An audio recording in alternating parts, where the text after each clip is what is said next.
Assalamualaikum warahmatullahi wabarakatuh. Salam sejahtera untuk kita semua.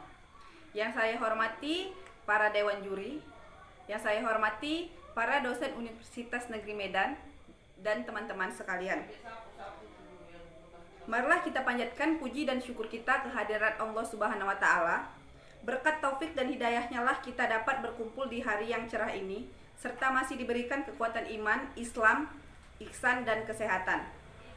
Selawat serta salam tercurah kepada kehadiran Nabi kita Muhammad SAW yang telah membawa kita dari zaman kegelapan menuju zaman yang terang benderang. Pada kesempatan kali ini, izinkan saya memperkenalkan diri terlebih dahulu. Saya Azahwa Lutfi Ulfah dari Universitas Negeri Medan, dari Prodi Pendidikan Masyarakat, akan membawakan pidato yang bertema pendidikan seumur hidup bagi kaum milenial.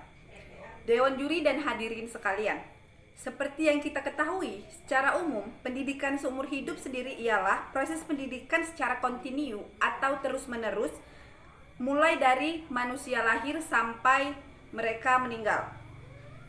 Pendidikan seumur hidup tidak ada kata berhenti untuk melakukan suatu pendidikan, tetapi akan terus berlanjut menempuh suatu pendidikan atau mempelajari pendidikan tersebut agar lebih mendalami ilmu yang mereka miliki. Pendidikan seumur hidup ini berlaku untuk semua orang tanpa terkecuali, dalam arti siapa saja yang lahir di dunia ini pasti akan terus belajar sampai seumur hidupnya. Bukan berarti juga hanya dalam mengikuti pendidikan di jenjang formal saja. Nah, sistem belajar pada pendidikan seumur hidup ini juga berbeda dengan sekolah atau universitas yang selama ini kita ketahui dengan tuntutan kurikulum. Ada beberapa sistem belajar pada pendidikan seumur hidup itu, diantaranya ada belajar mandiri dan bagaimana cara belajar. Pendidikan seumur hidup memberikan kesempatan pada semua orang sesuai dengan minat, usia, dan kebutuhan dari masing-masing individu, baik pendidikan formal, informal, dan non-formal. Ada beberapa konteks pendidikan sepanjang hayat, yaitu ada pendidikan di rumah. Pendidikan di rumah ini berarti belajar secara informal, di mana kita belajar tentang tata krama dan lain sebagainya yang berasal dari keluarga. Kemudian ada pendidikan orang dewasa. Pendidikan ini berkaitan dengan belajar rekreasi seperti olahraga bareng teman, nonton bioskop, dan lain sebagainya yang bersangkutan dengan interaksi antar orang dewasa. Selanjutnya ada pendidikan berkelanjutan.